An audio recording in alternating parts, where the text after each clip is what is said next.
Hey moviegoers, Dimitri Panos here with the Cinescope, movies under a new lens.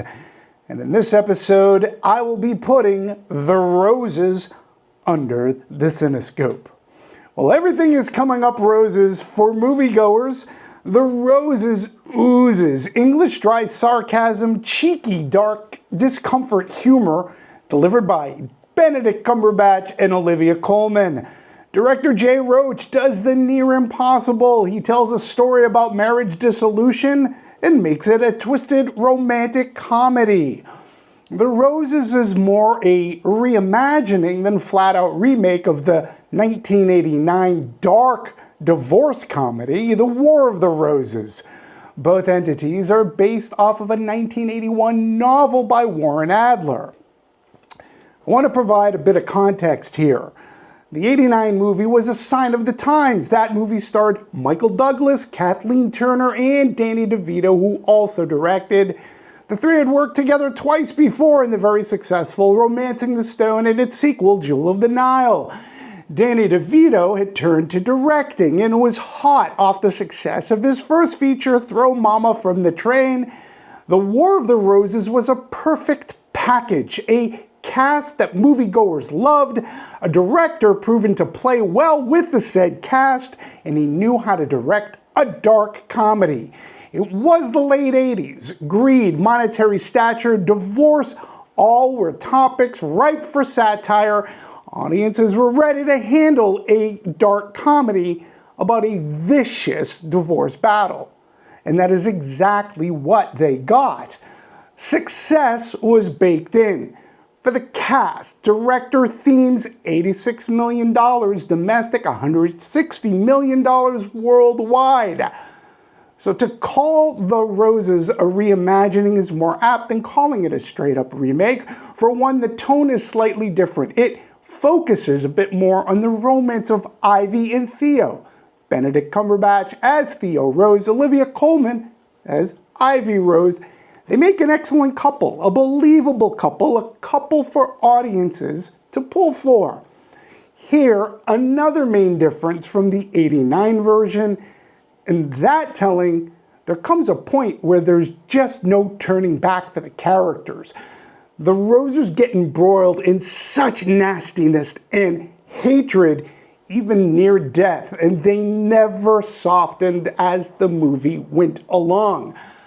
Ivy and Theo, however, at least indicate there is a love buried very deep inside.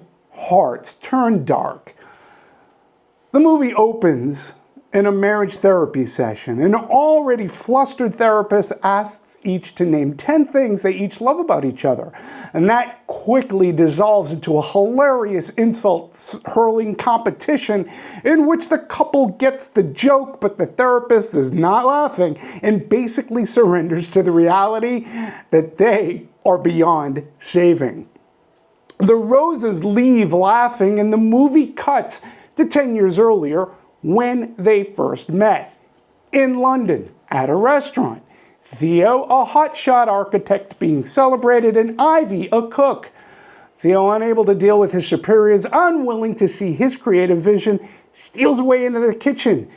Theo and Ivy see one another, some sly banter, and a sample of Ivy's food creation, and it's love at first bite. I mean love at first sight. And just like that, they move to the States, take their lives and careers into their own hands. They start a family and have 2 children. Theo, now a star architect on the eve of opening a maritime museum. Ivy, who thus far has become a stay-at-home mom and chef to their 2 children and Theo.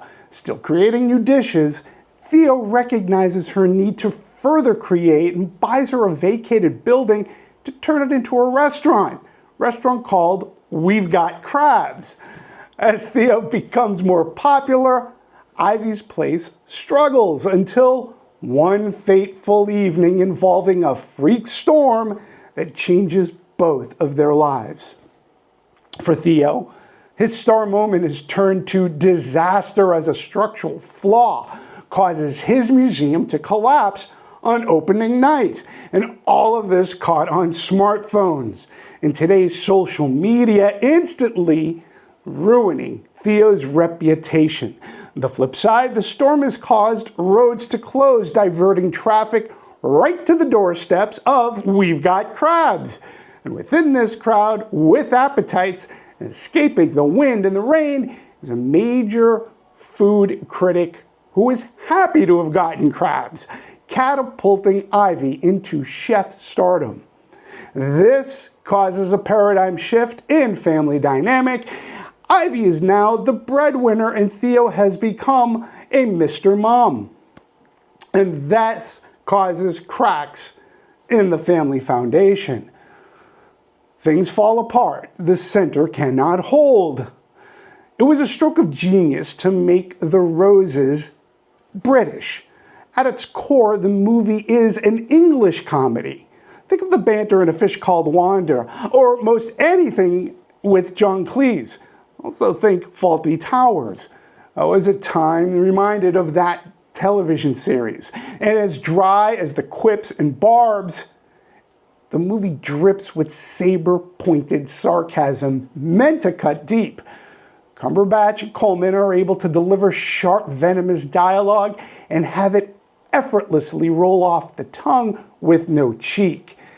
It is shown many times throughout the movie, deep down, they do love one another, they just can't help themselves. Their desire to hurt overcomes any desire to comfort.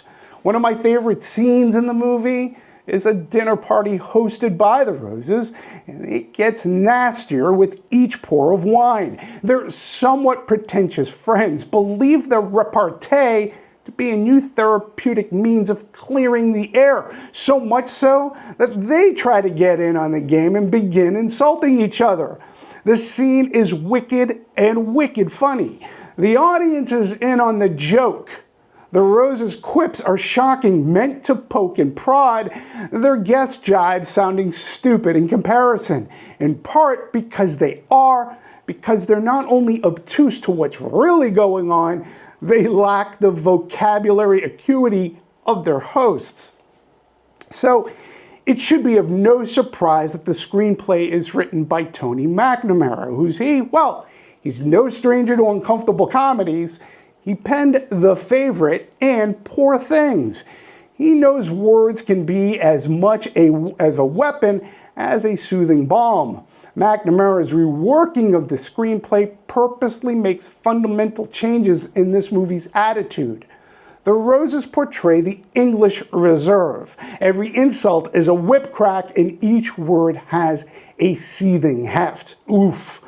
And yet, because I so enjoyed their romance, I was still hoping they might work things out. That's how good Coleman and Cumberbatch are together. I bought their courtship and romance even as things devolved. And I have to point out to co-stars Andy Samberg and Kate McKinnon, who play Amy and Barry, a couple who are friends of the Roses. They deserve MVP of supporting cast. Both are excellent and hilarious. I think the funniest either has been in a movie quite some time.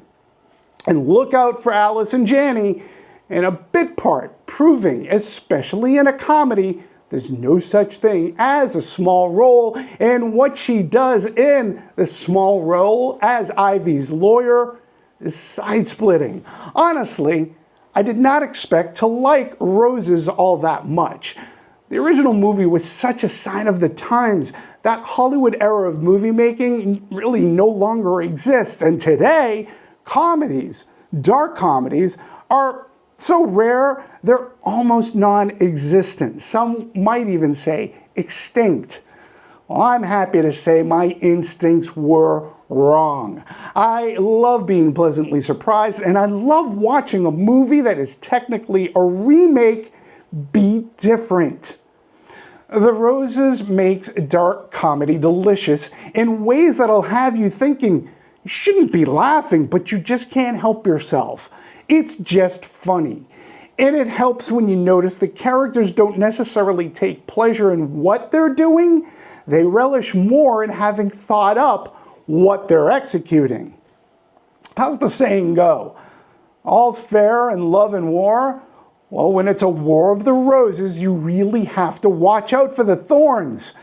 It's the most fun you'll have getting pricked in a movie.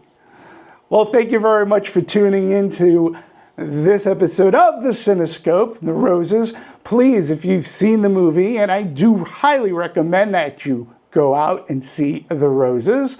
They're throwing a party at a theater near you. I'd love to know what you thought of The Roses, and you can do so in the comments. I leave them open for you so that you can further discuss movies, and I'll get back to you, honestly. Thanks again. I will have more movies to talk about and review in the coming days and weeks ahead. We're on that backside of summer now. Not necessarily all the dog days of summer movies dumps and such. This could be considered like, oh, this is one of those movies, but no, I think you'll really enjoy The Roses.